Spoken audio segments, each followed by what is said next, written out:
El libro de los espíritus. Por Adam Kardec. Libro segundo. Mundo espírita, o de los espíritus. Capítulo noveno. Intervención de los espíritus en el mundo corporal. Penetración de los espíritus en nuestro pensamiento. Influencia oculta de los espíritus en nuestros pensamientos y en nuestras acciones. Acerca de los posesos convulsionarios. Afecto de los espíritus hacia determinadas personas. Ángeles de la guarda. Espíritus protectores, familiares o simpáticos. Presentimientos. Influencia de los espíritus en los acontecimientos de la vida. Acción de los espíritus en los fenómenos de la naturaleza. Los espíritus durante los combates. Acerca de los pactos. Poder oculto. Talismanes. Hechiceros. Bendición y maldición. Penetración de los espíritus en nuestro pensamiento. 456. ¿Los espíritus ven todo lo que hacemos? Pueden verlo, pues ellos os rodean sin cesar. No obstante, cada uno ve las cosas a las que presta atención, ya que no se ocupa de las que le son indiferentes. 457. ¿Los espíritus pueden conocer nuestros más secretos pensamientos?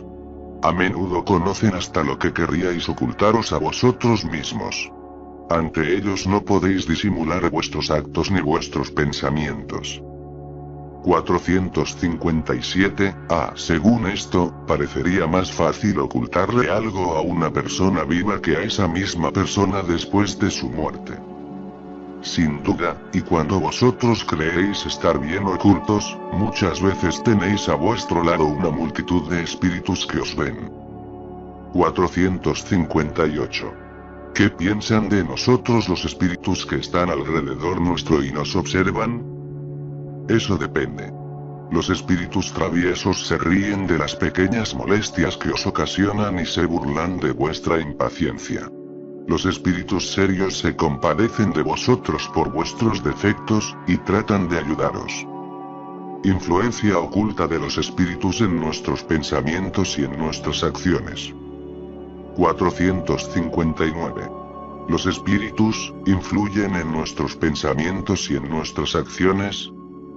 En ese aspecto su influencia es mayor de lo que creéis, pues muy a menudo son ellos quienes os dirigen. 460. Además de nuestros propios pensamientos, tenemos otros que nos son sugeridos. Vuestra alma es un espíritu que piensa. ¿No ignoráis que muchos pensamientos se os ocurren a la vez sobre un mismo asunto, y que a menudo son muy contradictorios? Pues bien, los hay siempre vuestros y nuestros. Eso os genera incertidumbre, porque tenéis en vosotros dos ideas que se combaten mutuamente. 461. ¿De qué modo podemos distinguir nuestros propios pensamientos de aquellos que nos son sugeridos? Cuando se os sugiere un pensamiento, es como una voz que os habla. Vuestros propios pensamientos son, por lo general, los que se os ocurren primero. Por otra parte, esa distinción no reviste gran interés para vosotros, y con frecuencia es útil no saberlo, pues de ese modo el hombre obra con mayor libertad. Si se decide por el bien, lo hace de buen grado. En cambio, si toma el camino del mal, mayor será su responsabilidad. 462. ¿Los hombres inteligentes y de genio toman siempre sus ideas de sí mismos? A veces las ideas proceden de su propio espíritu. Sin embargo, a menudo les son sugeridas por otros espíritus que los juzgan capaces de comprenderlas y dignos de transmitirlas. Cuando no las encuentran en sí mismos, apelan a la inspiración. En ese caso, se trata de una evocación que hacen sin sospecharlo. Si fuese útil distinguir con claridad los pensamientos propios de aquellos que nos son sugeridos, Dios nos habría proporcionado los medios para hacerlo, así como nos ha dado los medios que nos permiten distinguir el día de la noche. Cuando algo se nos presenta de modo impreciso es porque debe ser así para nuestro bien. 463. A veces se dice que lo que se nos ocurre primero siempre es bueno. ¿Es esto exacto? Puede ser bueno o malo, conforme a la naturaleza del espíritu encarnado. Siempre es bueno en aquel que escucha las buenas inspiraciones. 464. ¿Cómo podemos distinguir si un pensamiento que nos ha sido sugerido procede de un espíritu bueno o de uno malo? Estudiadlo. Los espíritus buenos solo aconsejan el bien. A vosotros os cabe distinguir. 465. ¿Con qué objetivo los espíritus imperfectos nos impulsan al mal? Para haceros sufrir como ellos sufren. 465. ¿Disminuye eso sus padecimientos? No, pero lo hacen por envidia, al ver seres más felices. 465b. ¿Qué clase de padecimientos quieren que experimentemos? Los que resultan de pertenecer a un orden inferior y alejado de Dios. 466. ¿Por qué Dios permite que algunos espíritus nos inciten al mal? Los espíritus imperfectos son los instrumentos destinados a probar la fe y la constancia de los hombres en el bien. Puesto que tú eres un espíritu, debes progresar en la ciencia de lo infinito. Por eso pasas por las pruebas del mal para llegar al bien. Nuestra misión consiste en ponerte en el camino del bien. Cuando las malas influencias actúan sobre ti es porque tú las llamas con el deseo del mal, pues los espíritus inferiores acuden a ayudarte en el mal cuando tienes la voluntad de cometerlo. Ellos solo pueden ayudarte en el mal cuando tú quieres el mal. En efecto, si eres propenso al crimen, tendrás alrededor tuyo una nube de espíritus que mantendrán en ti ese pensamiento. Sin embargo, también hay otros espíritus que tratarán de infundirte el bien, con lo cual se restablece el equilibrio y entonces eres dueño de tus actos. De ese modo, Dios deja a nuestra conciencia la elección del camino que debemos seguir, así como la libertad de ceder a una u otra de las influencias opuestas que se ejercen sobre nosotros. 467. ¿Podemos liberarnos de la influencia de los espíritus que nos incitan al mal? Sí, porque esos espíritus solo se apegan a quienes los provocan con sus deseos o los atraen con sus pensamientos. 468. Los espíritus cuya influencia rechazamos mediante la voluntad, renuncian a sus tentativas. ¿Qué quieres que hagan? Cuando no pueden hacer nada, se retiran. No obstante, aguardan el momento favorable como el gato que acecha al ratón. 469. ¿De qué modo podemos neutralizar la influencia de los espíritus malos? Haced el bien y poned toda vuestra confianza en Dios para lograrlo. Así rechazaréis la influencia de los espíritus inferiores y destruiréis el imperio que ellos quieren ejercer sobre vosotros. Guardaos de escuchar las sugestiones de los espíritus que provocan malos pensamientos, fomentan la discordia entre vosotros y excitan las pasiones malas. Desconfiad, sobre todo, de los que exaltan vuestro orgullo, porque os atacan por el lado débil. Por eso Jesús os hace decir en la oración dominical: Señor, no nos dejes caer en la tentación, mas líbranos del mal. 470. Los espíritus que tratan de inducirnos al mal y que de ese modo ponen a prueba nuestra firmeza en el bien, ¿han recibido la misión de hacerlo? En caso de que se trate de una misión, ¿qué responsabilidad les cabe? Ningún espíritu recibe la misión de hacer el mal. Cuando lo hace, es por su propia voluntad, razón por la cual sufre las consecuencias. Dios puede permitirle que lo haga para probaros, pero no se lo ordena. Por otra parte, a vosotros os compete rechazarlo. 471. Cuando experimentamos un sentimiento de angustia, de ansiedad indefinible o de satisfacción interior sin causa conocida, ¿depende eso únicamente de una disposición física? Casi siempre es un efecto de las comunicaciones, que sin saberlo, mantenéis con los espíritus, o que habéis mantenido con ellos mientras dormíais. 472. Los espíritus que quieren incitarnos al mal, se limitan a sacar provecho de las circunstancias en que nos encontramos, o pueden provocarlas. Sacan provecho de las circunstancias, pero también suelen provocarlas impulsándoos, sin que lo sepáis, hacia el objeto de vuestra codicia. Así, por ejemplo, si un hombre encuentra en su camino una suma de dinero, no creáis que fueron los espíritus los que la dejaron en ese lugar, aunque sí pudieron transmitirle al hombre la idea de pasar por allí. En ese caso, ellos le sugieren la idea de apropiarse del dinero, mientras que otros espíritus le sugieren que lo devuelva a su dueño. Lo mismo ocurre con el resto de las tentaciones. Acerca de los posesos. 473.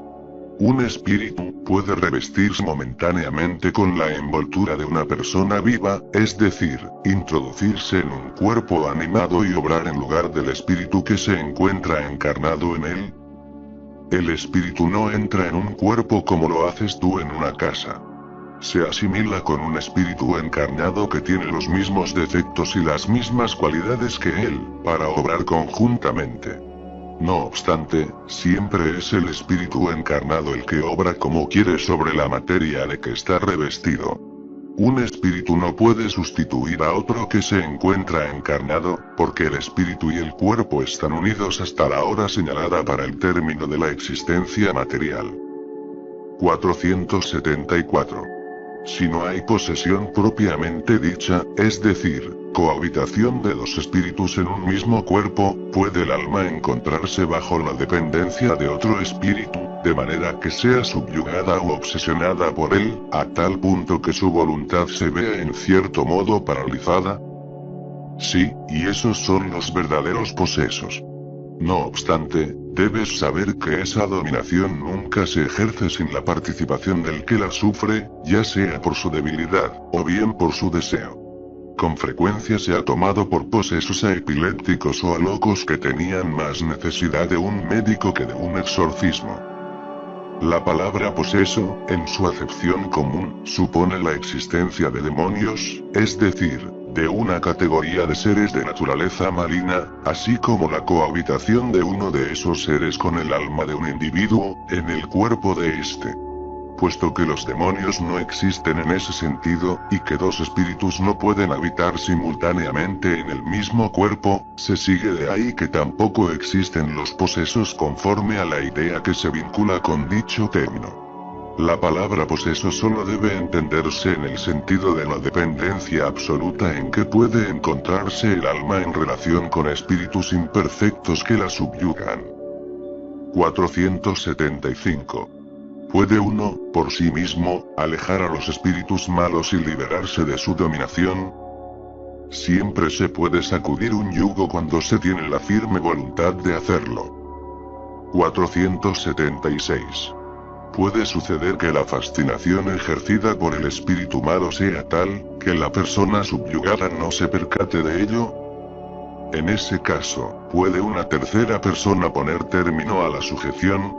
¿Qué requisitos debe cumplir para lograrlo?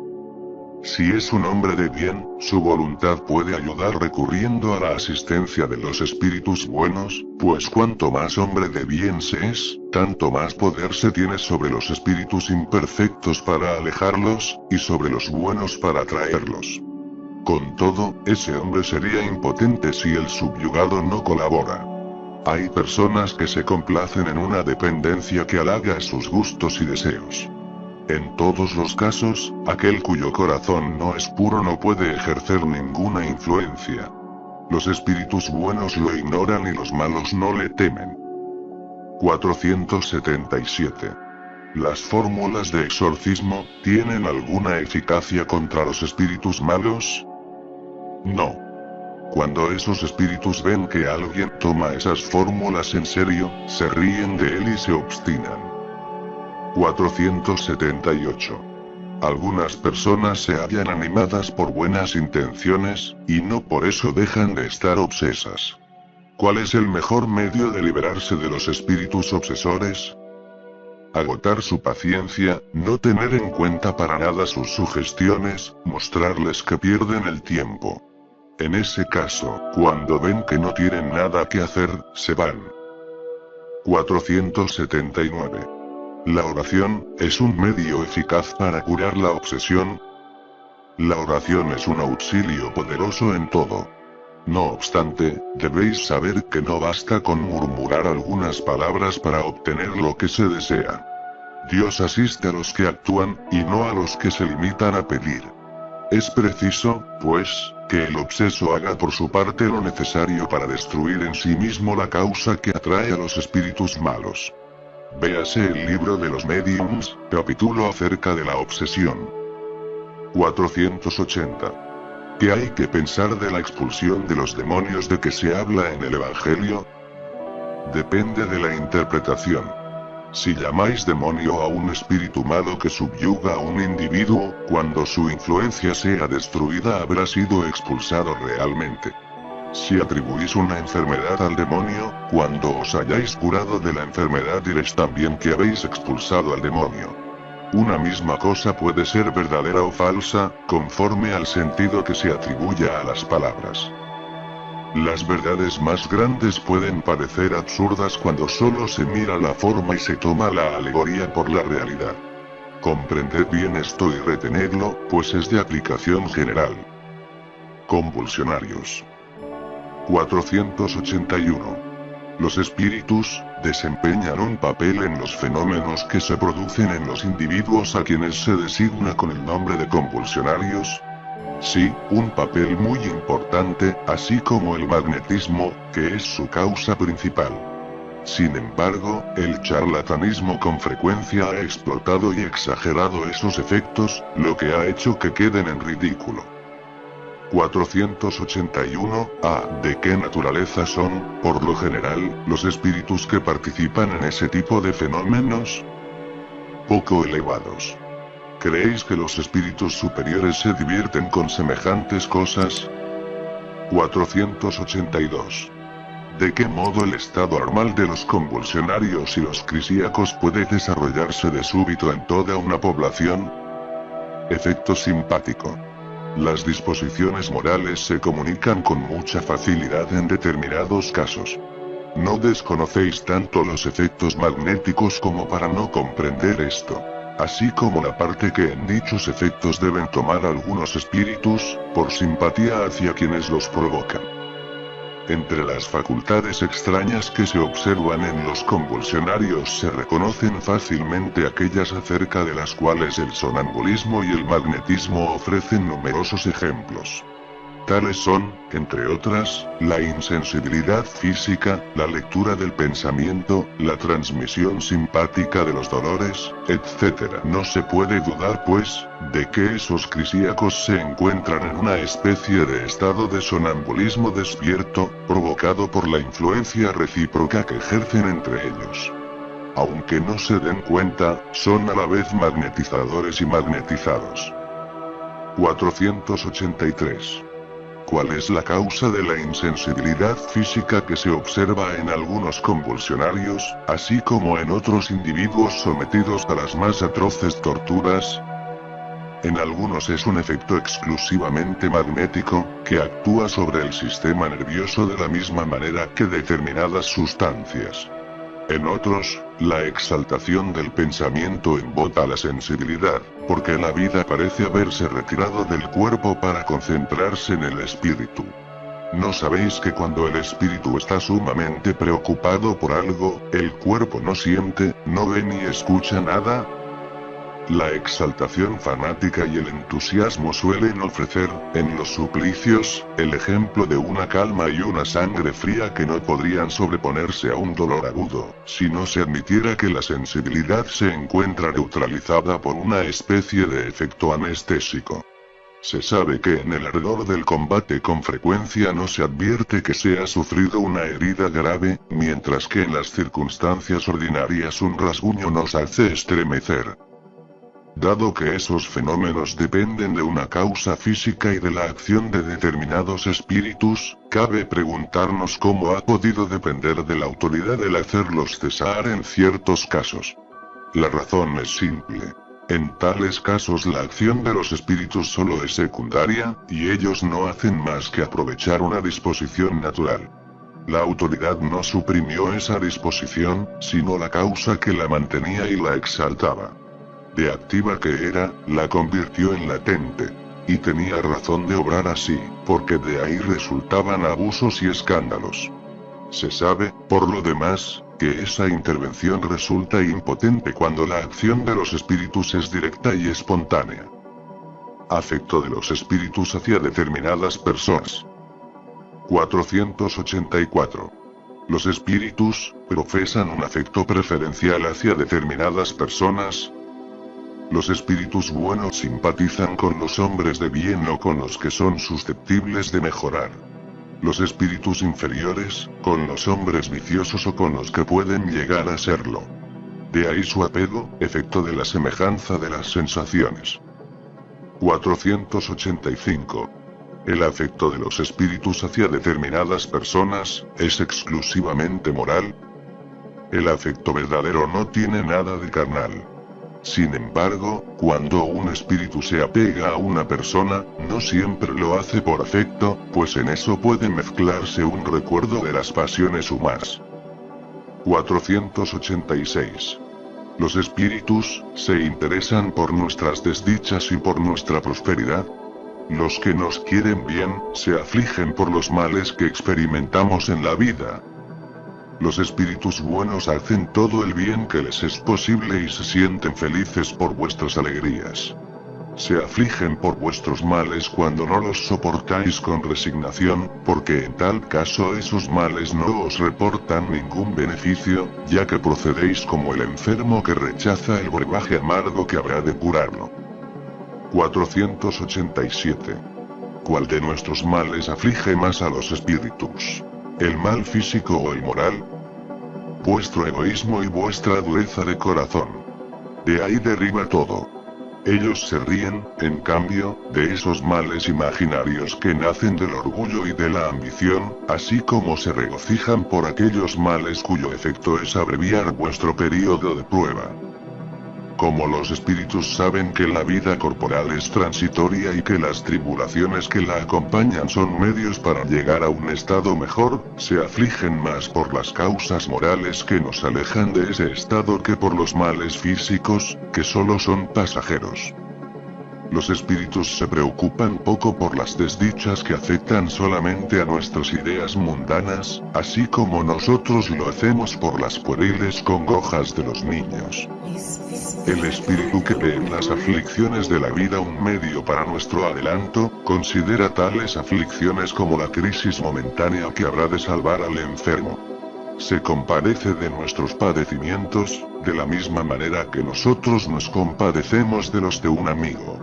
No obstante, como ve las cosas desde un punto de vista más justo, los considera de otro modo que nosotros.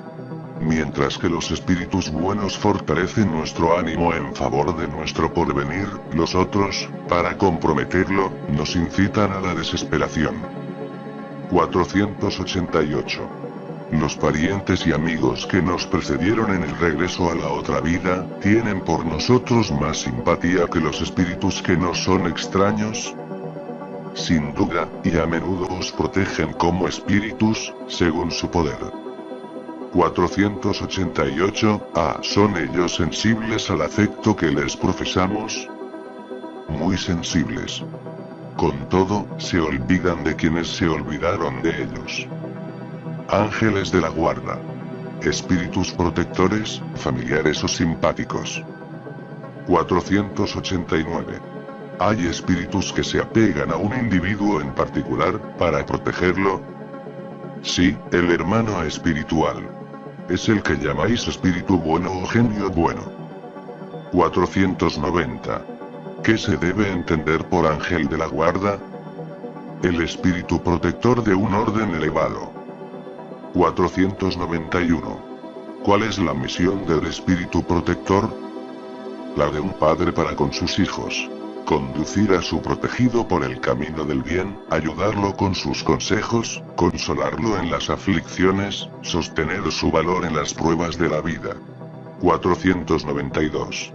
El espíritu protector está apegado al individuo desde el nacimiento de este, desde el nacimiento hasta la muerte, y con frecuencia lo sigue después de la muerte en la vida espírita, e incluso durante muchas existencias corporales, porque esas existencias no son más que fases muy cortas en relación con la vida del espíritu.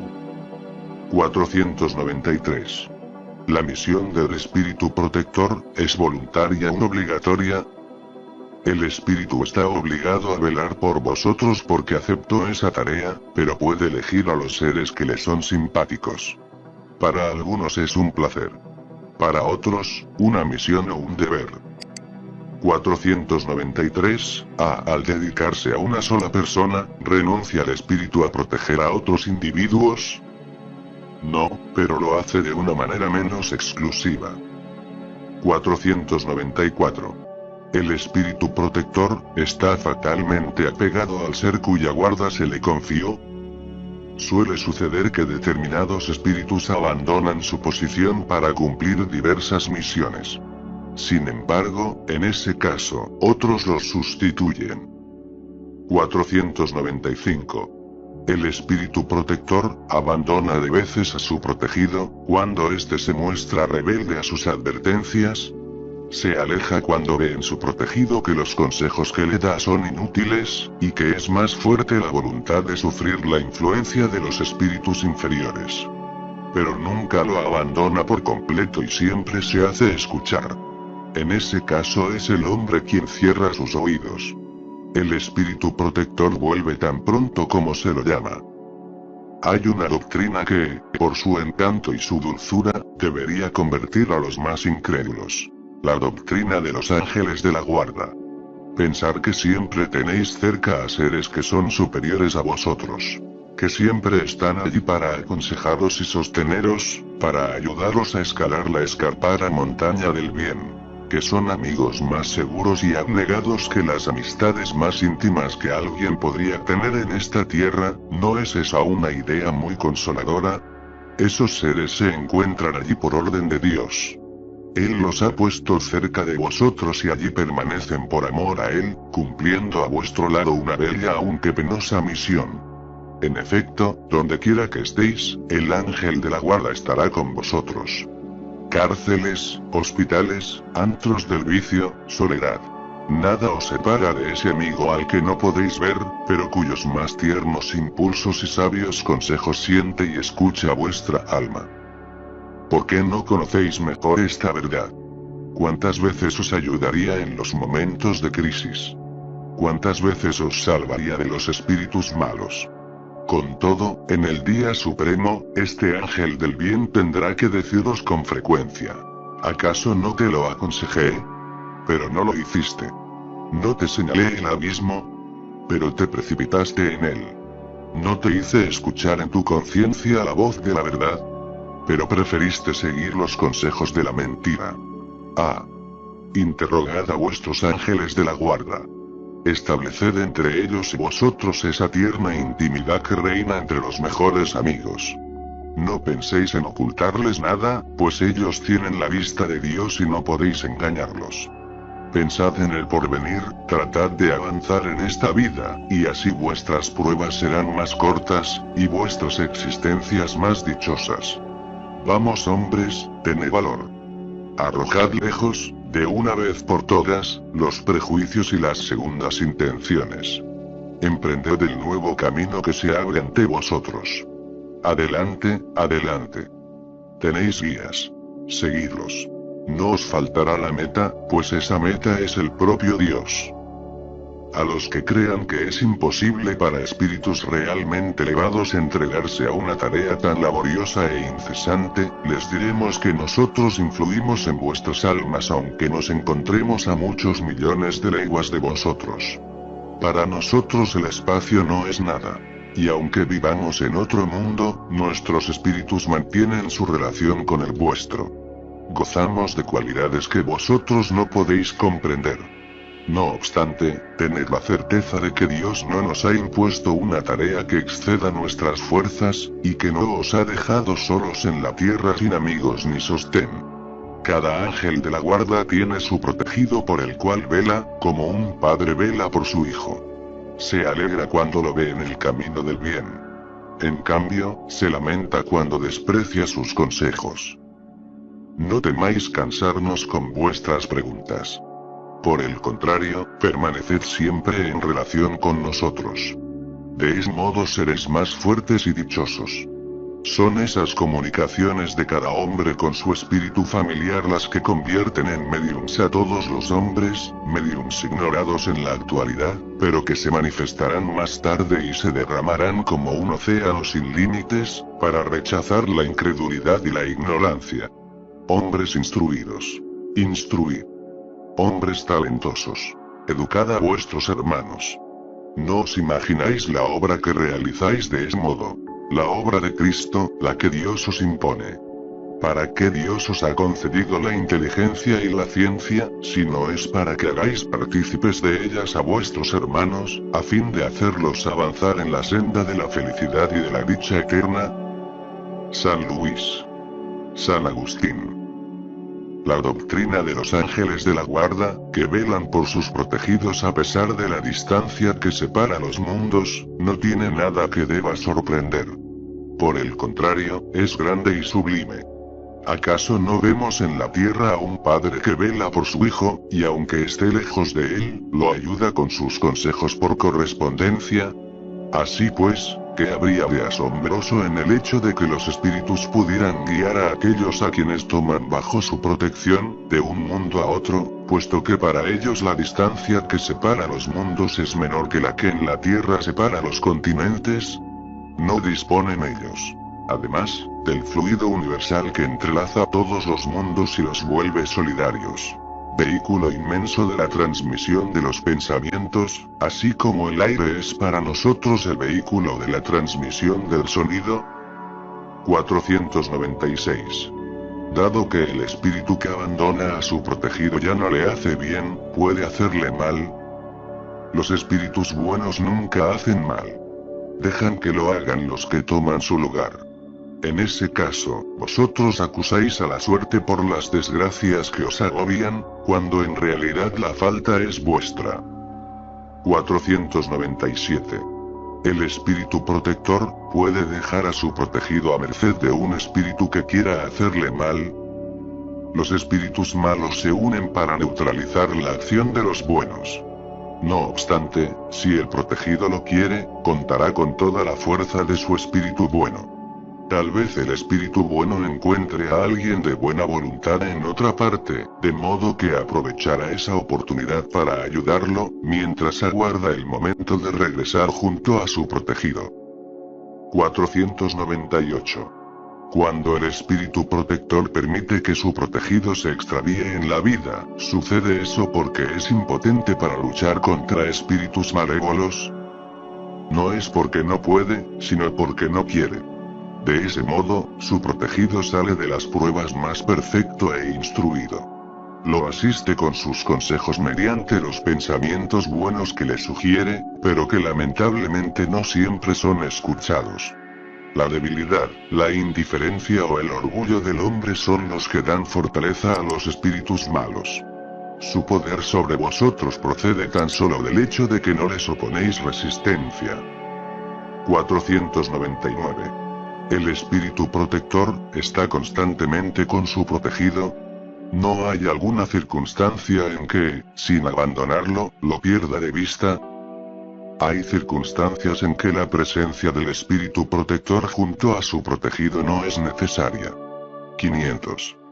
Llega un momento en que el espíritu ya no tiene necesidad del ángel de la guarda.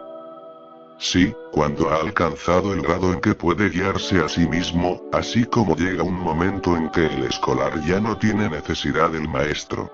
Con todo, eso no ocurre en vuestra tierra. 501. ¿Por qué la acción de los espíritus sobre nuestra existencia es oculta? Además, cuando nos protegen, ¿por qué no lo hacen de una manera ostensible? Si contaseis con su apoyo, no obraríais por vosotros mismos y vuestro espíritu no progresaría. Para que pueda adelantar, el espíritu necesita experiencia, y a menudo es preciso que la adquiera a expensas de sí mismo. Tiene que ejercitar sus fuerzas, sin lo cual sería como un niño al que no le permiten que camine solo. La acción de los espíritus que os quieren bien siempre está regulada de modo tal que no afecte a vuestro libre albedrío, pues si no tuvierais responsabilidad no avanzaríais en el camino que debe conduciros a Dios. El hombre, dado que no ve su sostén, se entrega a sus propias fuerzas. Sin embargo, su guía vela por él y de vez en cuando le advierte que desconfíe del peligro. 502. El espíritu protector que consigue llevar a su protegido por el camino del bien, experimenta por eso algún bien para sí mismo. Es un mérito que se le toma en cuenta, ya sea para su propio adelanto o para su felicidad. Es dichoso cuando ve que el éxito corona sus cuidados. Triunfa tal como un preceptor lo hace con el éxito de su discípulo. 502. Si no consigue un buen resultado, ¿es responsable de ello? No, puesto que hizo lo que dependía de él. 503. El espíritu protector que ve a su protegido en el camino del mal a pesar de sus advertencias, ¿siente pena por eso? ¿No le resulta ese hecho un motivo de perturbación para su felicidad? Sufre por esos errores, y los lamenta. No obstante, esa aflicción no tiene las angustias de la paternidad terrestre, porque él sabe que el mal tiene remedio y que lo que no se hace hoy se hará mañana. 504. ¿Podemos saber siempre el nombre de nuestro espíritu protector o ángel de la guarda? ¿Cómo queréis saber nombres que no existen para vosotros? ¿Acaso creéis que solo existen los espíritus que vosotros conocéis? 504. ¿Cómo habremos de invocarlo, entonces, si no lo conocemos? Dadle el nombre que queráis. Puede ser el de un espíritu superior, al que profeséis simpatía o veneración. Vuestro espíritu protector acudirá a ese llamado, porque todos los espíritus buenos son hermanos y se asisten mutuamente. 505. Los espíritus protectores que adoptan nombres conocidos, ¿son siempre realmente los de las personas que llevaban esos nombres? No, sino espíritus que les son simpáticos y que suelen venir por orden suya. Os hacen falta nombres, de modo que ellos toman uno que os inspire confianza. Vosotros, cuando no podéis cumplir una misión en persona, enviáis a otro que actúe en vuestro nombre. 506. Cuando estemos en la vida espírita, ¿reconoceremos a nuestro espíritu protector? Sí, porque con frecuencia ya lo conocíais antes de encarnar. 507. Los espíritus protectores, ¿pertenecen en su totalidad a la clase de los espíritus superiores? ¿Puede haber entre ellos algunos que pertenezcan a grados intermedios? Un padre, por ejemplo, puede llegar a ser el espíritu protector de su hijo. Es posible, pero la protección supone cierto grado de elevación, y un poder o una virtud suplementarios otorgados por Dios. El padre que protege a su hijo puede ser asistido a su vez por un espíritu más elevado. 508. Los espíritus que han dejado la tierra en buenas condiciones, ¿pueden siempre proteger a aquellos a quienes aman y que les sobreviven?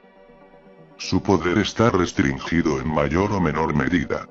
La posición en que se encuentran no siempre los deja en completa libertad de acción. 509. Los hombres que se hallan en estado salvaje o de inferioridad moral, ¿poseen también sus espíritus protectores? En ese caso, ¿son esos espíritus de un orden tan elevado como el de los que protegen a los hombres muy adelantados? Cada hombre tiene un espíritu que vela por él, pero las misiones son conformes a su objeto. Así, para que un niño aprenda a leer, vosotros no le asignáis un profesor de filosofía. El progreso del espíritu familiar precede al del espíritu protegido. Aunque tengáis un espíritu superior que vele por vosotros, podéis por vuestra parte llegar a ser el protector de un espíritu inferior a vosotros, y los progresos que le ayudéis a lograr contribuirán a vuestro propio adelanto. Dios no le pide al espíritu más de lo que le permite su naturaleza y el grado de progreso al que ha llegado. 510. Cuando el padre que vela por su hijo reencarna, ¿sigue haciéndolo en ese nuevo estado? Es más difícil. Con todo, en un instante de desprendimiento, ruega a un espíritu simpático que lo asista en esa misión. Por otra parte, los espíritus solo aceptan misiones que puedan cumplir hasta el final. El espíritu encarnado, sobre todo en los mundos en que la existencia es material, se halla demasiado sujeto a su cuerpo como para dedicarse por completo a otro, es decir, para asistirlo personalmente. Por eso, los que no son tan elevados reciben la asistencia de espíritus superiores a ellos, de manera que si uno falta por cualquier causa, es sustituido por otro. 511. Además del espíritu protector, hay un espíritu malo apegado a cada individuo, con miras a incitarlo al mal y darle oportunidad de luchar entre el bien y el mal. Apegado no es la palabra. Es verdad que los espíritus malos intentan desviar al hombre del camino del bien cuando se les presenta la oportunidad. No obstante, cuando uno de ellos se apega a un individuo, lo hace por iniciativa propia, porque espera ser escuchado. En ese caso, se traba una lucha entre el bueno y el malo, que habrá de ganar aquel a cuyo dominio el hombre se entregue. 512. ¿Podemos tener muchos espíritus protectores? Cada hombre tiene siempre espíritus simpáticos más o menos elevados que lo aprecian y se interesan por él, así como también hay otros que lo asisten en el mal. 513. ¿Los espíritus simpáticos obran en virtud de una misión? A veces pueden cumplir una misión temporaria, pero la mayoría de las veces son incitados tan solo por la similitud de pensamientos y de sentimientos, ya sea en el bien o en mal. 513. De ahí parece resultar que los espíritus simpáticos pueden ser buenos o malos. En efecto, el hombre siempre encuentra espíritus que simpatizan con él, sea cual fuere su carácter. 514. ¿Los espíritus familiares son los mismos que los espíritus simpáticos o protectores? Hay muchos matices en la protección y en la simpatía. Dadles los nombres que queráis. El espíritu familiar es más bien el amigo de la casa. De estas explicaciones y de las observaciones realizadas en torno a la naturaleza de los espíritus que se apegan al hombre, podemos deducir lo que sigue. El espíritu protector, ángel de la guarda o genio bueno, es aquel cuya misión consiste en seguir al hombre en la vida y ayudarlo a progresar. Su naturaleza siempre es superior comparada con la de su protegido. Los espíritus familiares se apegan a algunas personas mediante vínculos más o menos duraderos, con miras a serles útiles en la medida de sus posibilidades, a menudo bastante limitadas. Son buenos, aunque a veces poco adelantados e incluso un tanto frívolos. Se ocupan de buen grado de los detalles de la vida íntima y solo obran por orden o con permiso de los espíritus protectores.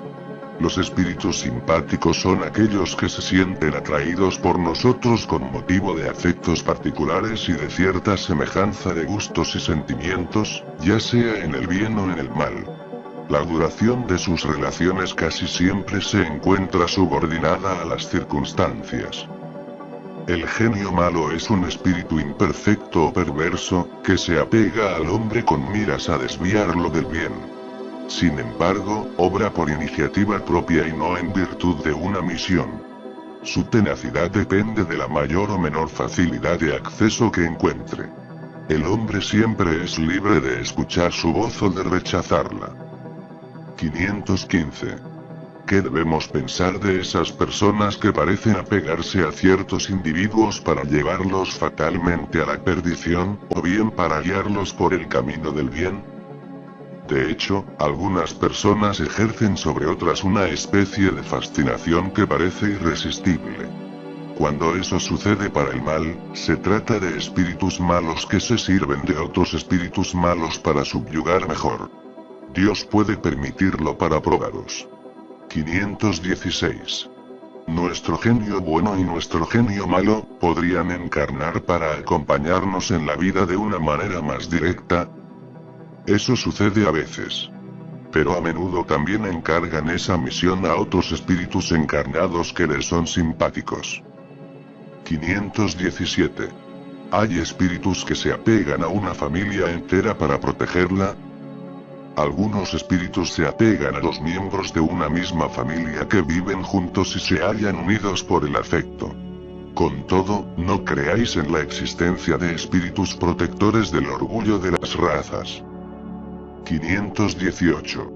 Dado que los espíritus son atraídos hacia los individuos por sus simpatías, lo son también hacia las reuniones de individuos por causas particulares. Los espíritus acuden de preferencia a los lugares donde están sus semejantes. Allí se sienten más cómodos y están más seguros de que se les escuchará. El hombre atrae hacia sí a los espíritus en virtud de sus tendencias, ya sea solo o como parte de un todo colectivo, una sociedad, una ciudad, o un pueblo. Por consiguiente, hay sociedades, ciudades y pueblos que son asistidos por espíritus más o menos elevados, conforme al carácter y las pasiones que imperen allí. Los espíritus imperfectos se alejan de aquellos que los rechazan.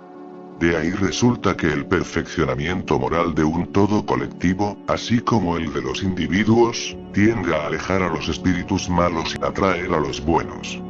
Estos estimulan y mantienen el sentimiento del bien en las masas, así como los otros pueden inspirar en ellas las pasiones malas.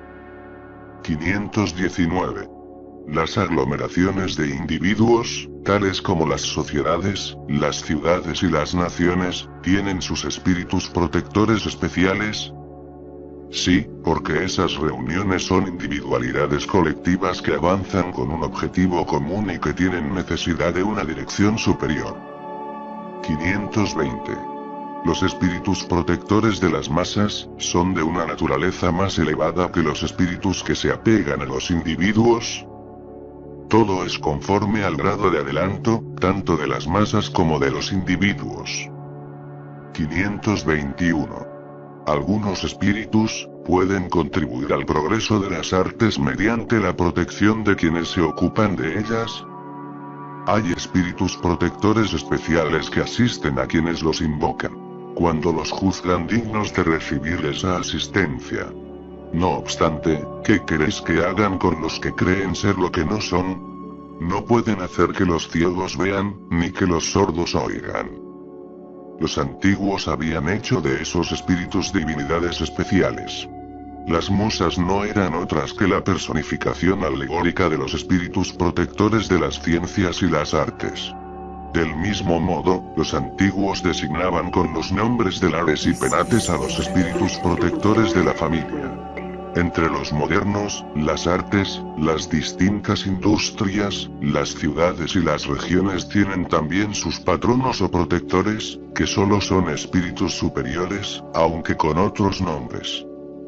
Dado que cada hombre tiene sus espíritus simpáticos, resulta de ahí que en los todos colectivos la generalidad de los espíritus simpáticos está en relación con la generalidad de los individuos. Que los espíritus extraños son atraídos hacia allí por la identidad de los gustos y de los pensamientos. En una palabra, que esas reuniones así como los individuos se encuentran rodeadas, asistidas e influenciadas en mayor o menor medida, según la naturaleza de los pensamientos de la multitud. En los pueblos, las causas de atracción de los espíritus son las costumbres, los hábitos, el carácter dominante y, sobre todo, las leyes, porque el carácter de una nación se refleja en sus leyes. Los hombres que hacen que entre ellos reine la justicia combaten la influencia de los espíritus malos.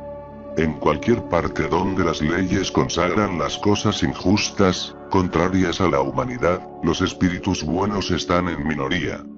De ese modo, el conjunto de los malos que afluyen hacia ese lugar someten a la nación con sus ideas y paralizan las buenas influencias parciales, que quedan perdidas en la multitud como una espiga aislada en medio de las zarzas.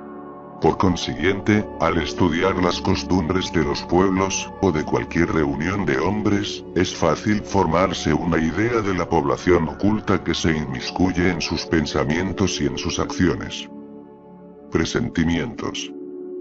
522. El presentimiento es siempre una advertencia del espíritu protector. El presentimiento es el consejo íntimo y oculto de un espíritu que os quiere bien. No obstante, también está presente en la intuición de la elección que se ha hecho. Es la voz del instinto. Antes de encarnar, el espíritu tiene conocimiento de las principales fases que tendrá su existencia, es decir, del género de pruebas a las que se compromete. Una vez encarnado, cuando esas pruebas poseen un carácter relevante, conserva de ellas una especie de impresión en su fuero interior. Esa impresión, que es la voz del instinto, al despertarse cuando se acerca el momento de la prueba, se convierte en presentimiento. 523. Los presentimientos y la voz del instinto siempre tienen cierta vaguedad. ¿Qué debemos hacer ante la incertidumbre? Cuando tengas dudas, invoca a tu espíritu bueno, o ruégale a Dios, nuestro Señor, que te envíe uno de sus mensajeros, uno de nosotros. 524. Las advertencias de nuestros espíritus protectores, tienen como único objeto la conducta moral, o también la conducta a observar en los asuntos de la vida privada. Todo. Ellos tratan de haceros vivir lo mejor posible. No obstante, muchas veces cerráis los oídos a las advertencias saludables y sois desdichados por vuestra culpa. Los espíritus protectores nos ayudan con sus consejos mediante la voz de la conciencia, a la que hacen hablar en nosotros.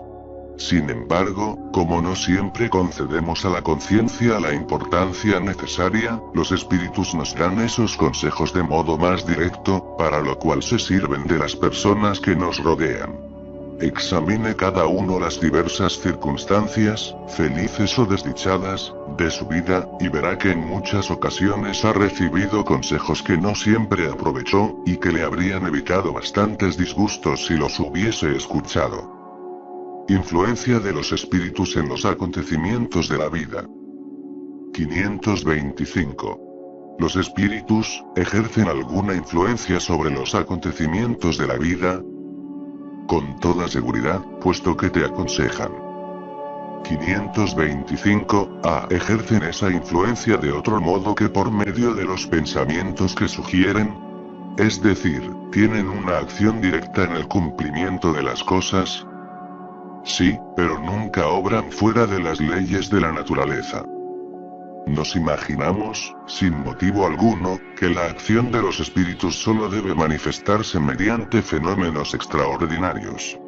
Querríamos que acudiesen en nuestra ayuda por medio de milagros, y siempre nos los representamos como provistos de una varita mágica. No es así. Por eso su intervención nos parece oculta y lo que se hace con su concurso nos resulta absolutamente natural. Así, por ejemplo, ellos provocarán la reunión de dos personas, que aparentemente se encontrarán por casualidad. Inspirarán a alguien la idea de pasar por un lugar determinado. Llamarán su atención hacia ese punto, si eso les permite obtener el resultado que desean. El hombre, de ese modo, al creer que solo sigue su propio impulso, conserva siempre su libre albedrío. 526. Dado que los espíritus ejercen una acción sobre la materia, pueden provocar determinados efectos con la finalidad de lograr que se cumpla un acontecimiento. Por ejemplo, un hombre debe morir. Se sube a una escalera, esta se rompe y el hombre muere. Son los espíritus los que han hecho que la escalera se rompa, para que se cumpla el destino de ese hombre. Es verdad que los espíritus ejercen una acción sobre la materia, pero lo hacen para dar cumplimiento a las leyes de la naturaleza, y no para derogarlas provocando en un momento dado un hecho inesperado y contrario a esas leyes. En el ejemplo que mencionas, la escalera se rompió porque estaba carcomida o no era suficientemente fuerte para soportar el peso del hombre. Si estaba en el destino de ese hombre perecer de esa manera, los espíritus le inspiraron la idea de subirse a la escalera, que se rompió bajo su peso, de modo que su muerte se produjo por un efecto natural, sin que fuera preciso hacer un milagro para lograrlo. 527. Tomemos otro ejemplo, en el que el estado natural de la materia no intervenga para nada. Un hombre debe perecer alcanzado por un rayo. Se refugia bajo un árbol, el rayo cae y lo mata. ¿Han podido los espíritus provocar el rayo y dirigirlo hacia él? Es el mismo caso que el anterior. El rayo cayó sobre ese árbol y en ese instante porque tal acontecimiento formaba parte de las leyes de la naturaleza.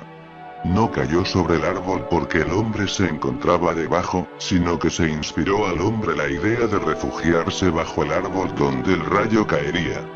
El árbol habría sido alcanzado aunque el hombre no hubiese estado debajo.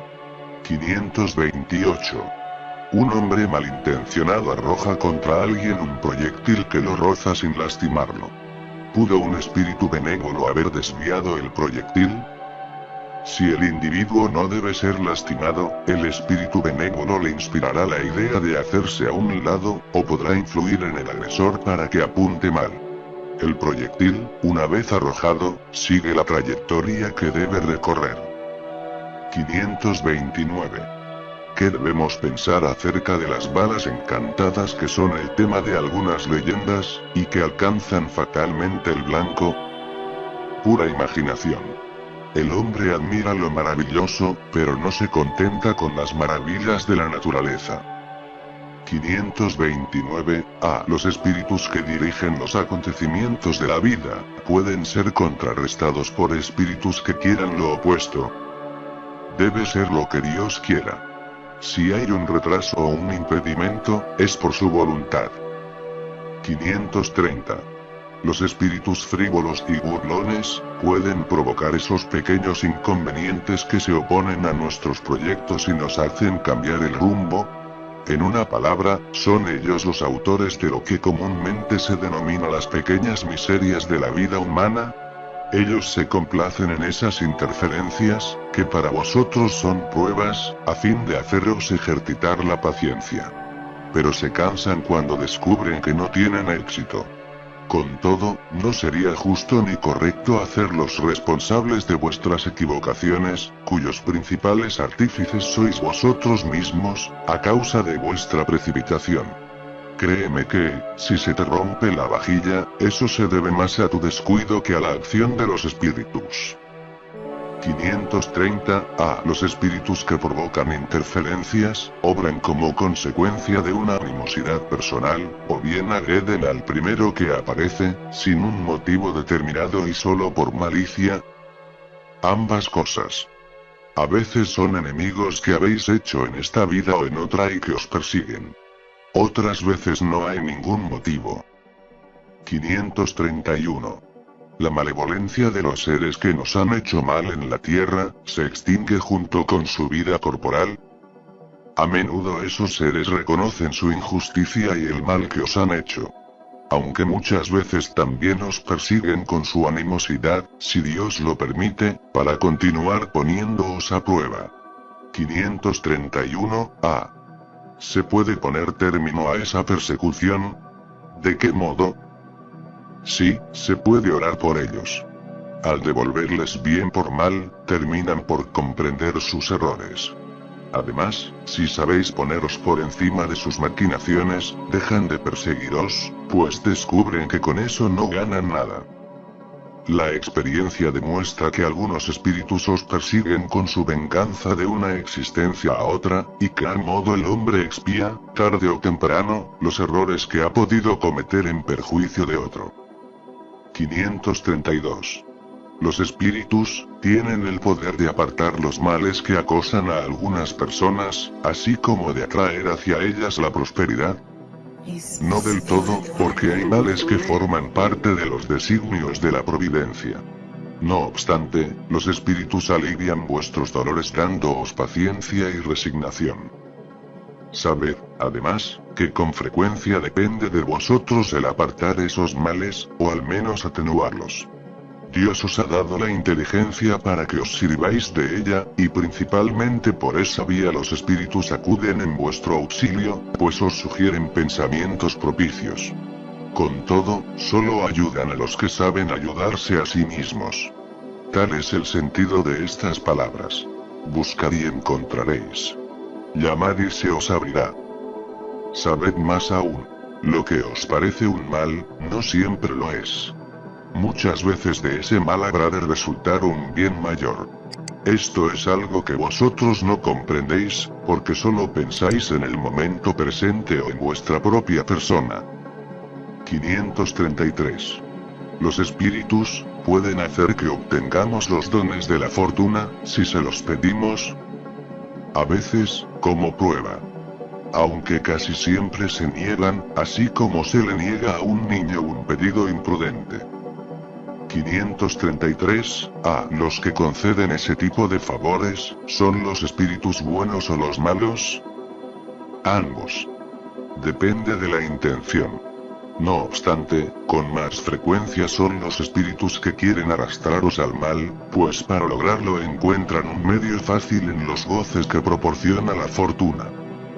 534. Cuando parece que los obstáculos se oponen fatalmente a nuestros proyectos, ¿se debe a la influencia de algún espíritu? A veces se debe a los espíritus. Pero con mucha mayor frecuencia es porque vosotros mismos os equivocáis. La posición y el carácter influyen mucho. Si os obstináis en seguir un camino que no es el vuestro, los espíritus no intervienen allí para nada. Vosotros sois vuestros propios genios malos. 535. Cuando nos sucede algo dichoso, ¿debemos dar gracias a nuestro espíritu protector? Agradeced sobre todo a Dios, sin cuyo permiso nada sucede. A continuación, da gracias a los espíritus buenos que han sido sus agentes. 535. ¿Qué nos sucedería si nos olvidáramos de agradecer? Lo que sucede a los ingratos. 535. No obstante, hay personas que no oran ni agradecen, pero todo les sale bien. Sí, pero hay que ver el final. Pagarán muy cara esa dicha pasajera que no se merecen, pues cuanto más hayan recibido, tanto más tendrán que devolver.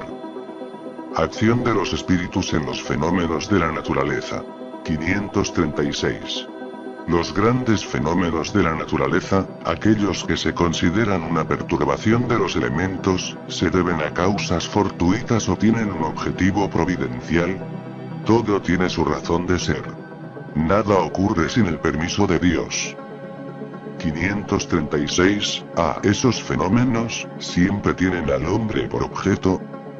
A veces tienen una razón de ser directa para el hombre, pero su único objeto también suele ser el restablecimiento del equilibrio y de la armonía de las fuerzas físicas de la naturaleza. 536.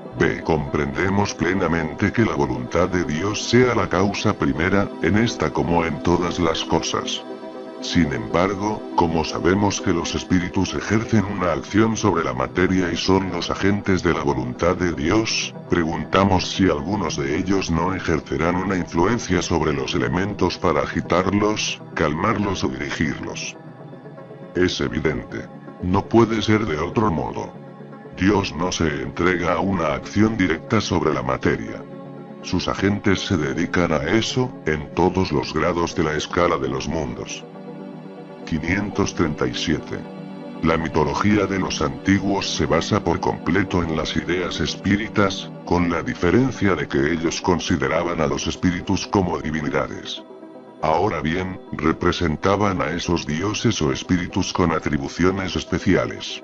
Así, algunos estaban encargados de los vientos, otros del rayo, otros de presidir la vegetación, etc. Esa creencia se halla desprovista de fundamento. Se halla tan desprovista de fundamento como lejos aún de la verdad. 537. Por esa misma razón pues, podría haber espíritus que habiten en el interior de la Tierra y presidan los fenómenos geológicos. Esos espíritus no habitan precisamente en la Tierra, pero presiden y dirigen los fenómenos, conforme a sus atribuciones. Algún día tendréis la explicación de todos esos fenómenos y los comprenderéis mejor. 538. Los espíritus que presiden los fenómenos de la naturaleza, constituyen una categoría especial dentro del mundo espírita. Son seres aparte, o espíritus que han estado encarnados, como nosotros, que lo estarán o lo han estado. 538. Esos espíritus, pertenecen a los órdenes superiores o inferiores de la jerarquía espírita. Depende del papel más o menos material o inteligente que desempeñen. Algunos dan órdenes, otros las ejecutan.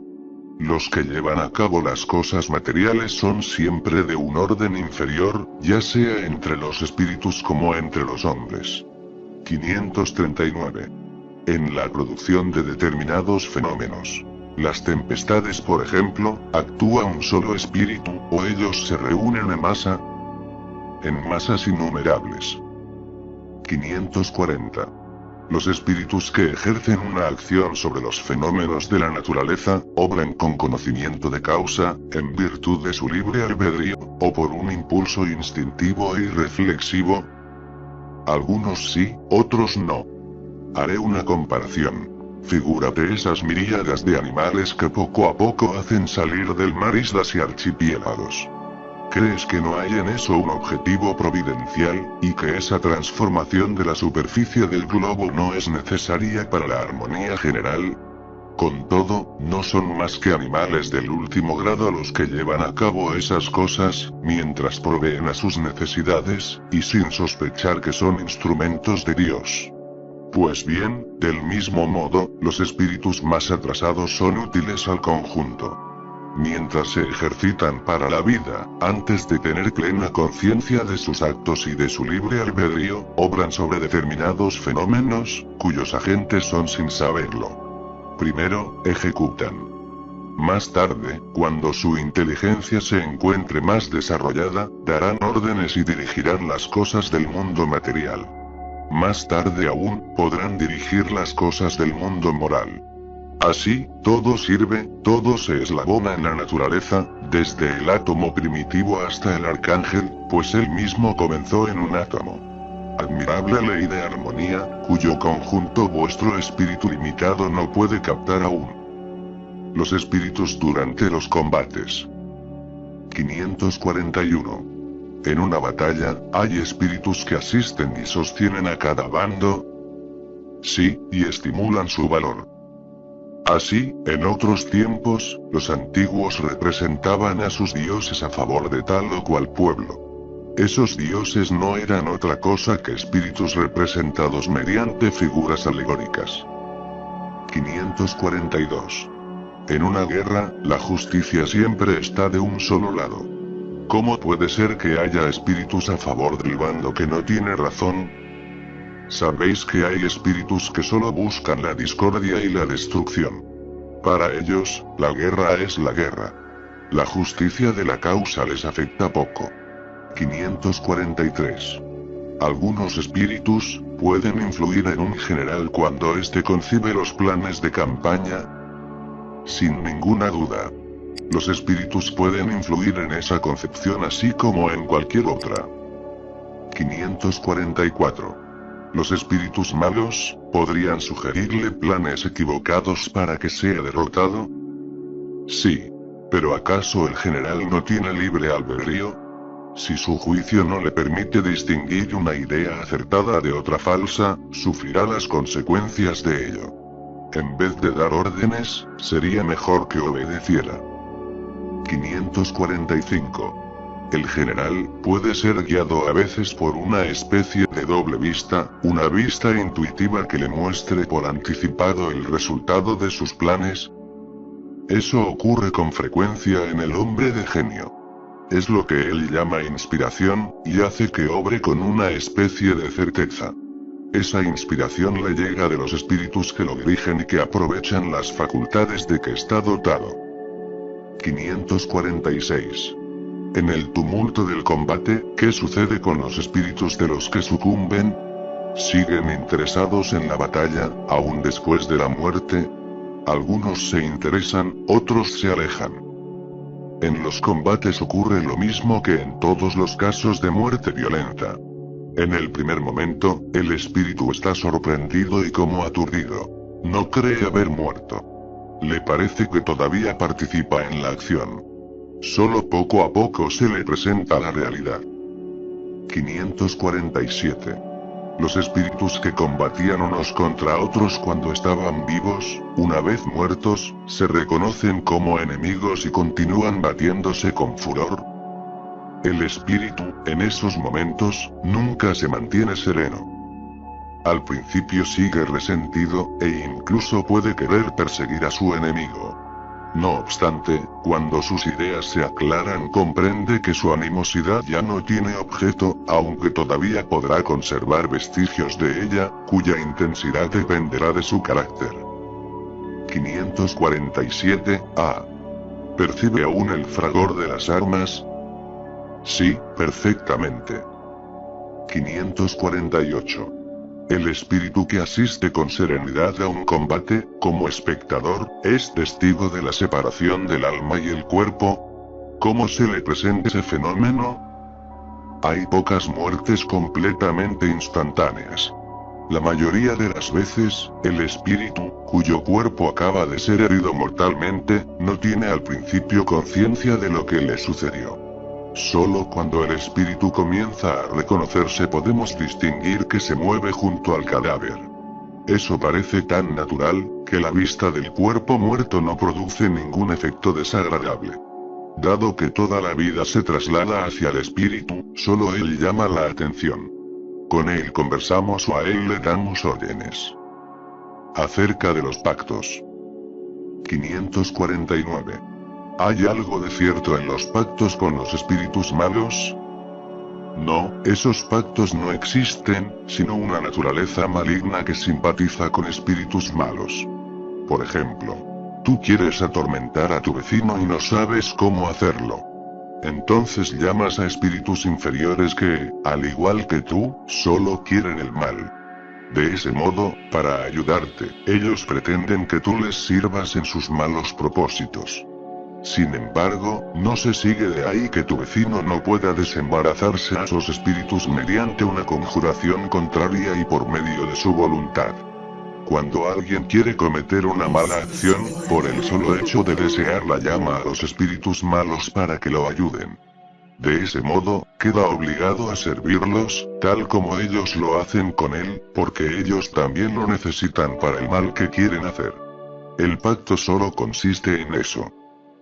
La dependencia en que a veces se encuentra el hombre en relación con los espíritus inferiores proviene de su confianza en los pensamientos malos que ellos le sugieren, y no de alguna estipulación entre ellos y él.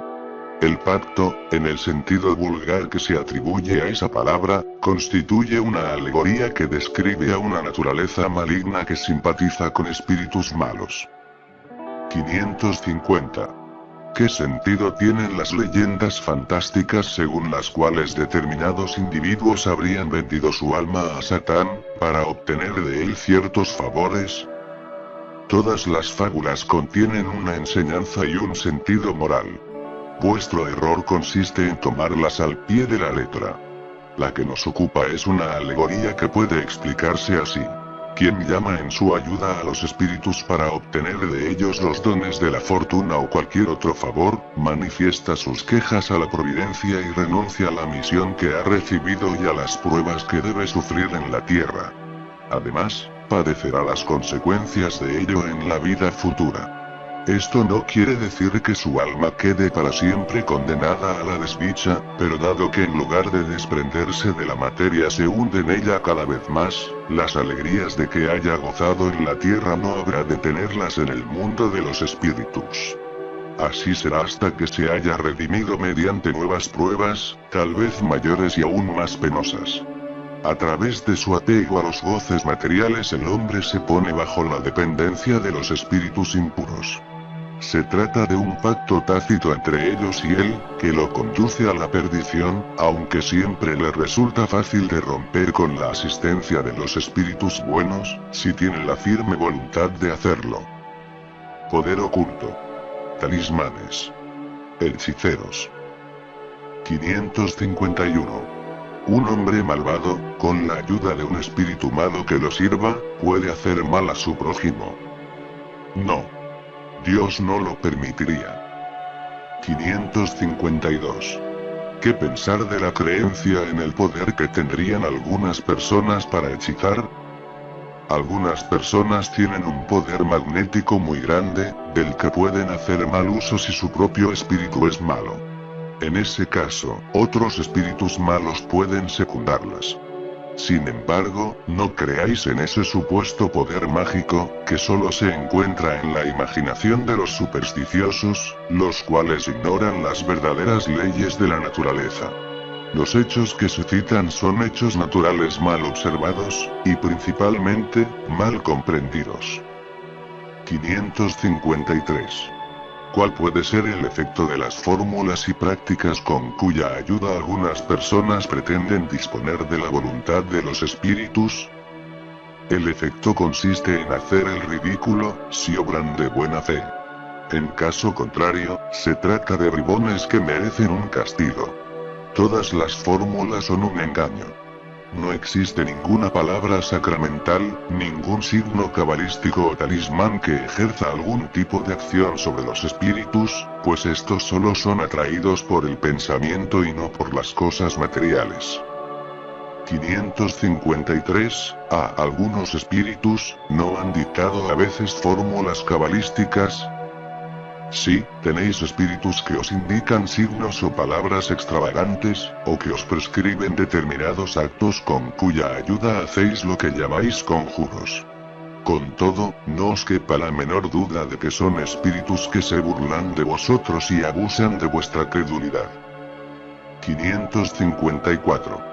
Aquel que con razón o sin ella, tiene confianza en lo que denomina la virtud de un talismán, puede, mediante esa misma confianza, atraer a un espíritu, porque en ese caso es el pensamiento el que obra, y el talismán no es más que un signo que ayuda a dirigir el pensamiento. Es cierto. Pero la naturaleza del espíritu atraído depende de la pureza de la intención y de la elevación de los sentimientos. Ahora bien, es raro que, quien sea tan simple para creer en la virtud de un talismán, no tenga un objetivo más material que moral. En todos los casos, esa creencia pone de manifiesto una mezquindad y una estrechez de ideas que dan pie a los espíritus imperfectos y burlones. 555. ¿Qué sentido debemos atribuir a la calificación de hechicero? Los que vosotros llamáis hechiceros son personas, que cuando obran de buena fe, están dotadas de ciertas facultades, como el poder magnético o la doble vista. En ese caso, como hacen cosas que no comprendéis, las creéis dotadas de un poder sobrenatural. ¿Acaso vuestros científicos no han pasado con frecuencia por hechiceros ante los ignorantes? El espiritismo y el magnetismo nos dan la clave de una multitud de fenómenos acerca de los cuales la ignorancia ha tejido una infinidad de fábulas, en las que la imaginación exagera los hechos. El conocimiento pleno de ambas ciencias, que son solo una, por decirlo así, al mostrar la realidad de las cosas y su verdadera causa, es la mejor prevención contra las ideas supersticiosas, porque revela lo que es posible y lo imposible, lo que se halla conforme a las leyes de la naturaleza y lo que solo es una creencia ridícula. 556. Algunas personas, poseen realmente el don de curar mediante el simple toque. El poder magnético puede llegar a eso cuando es secundado por la pureza de sentimientos y un ardiente deseo de hacer el bien, pues en ese caso los espíritus buenos acuden para ayudar. No obstante, hay que desconfiar del modo como cuentan las cosas algunas personas demasiado crédulas o entusiastas, siempre dispuestas a ver lo maravilloso en las cosas más simples y naturales. también hay que desconfiar de los relatos interesados de quienes explotan la credulidad en beneficio propio. Bendición y maldición. 557. La bendición y la maldición pueden atraer el bien y el mal hacia aquellos a quienes van dirigidas. Dios no escucha una maldición injusta, y quien la echa comete una falta ante él. Como tenemos las dos tendencias opuestas, el bien y el mal, la maldición puede ejercer una influencia momentánea, incluso sobre la materia. Pero esa influencia siempre se ejerce mediante la voluntad de Dios, y como una prueba adicional para el que la sufre. Además, por lo general se maldice a los malos y se bendice a los buenos. La bendición y la maldición nunca apartan a la providencia del camino de la justicia, que solo hiere a aquel a quien se echa la maldición cuando es malo, y su protección solo cubre al que se la merece.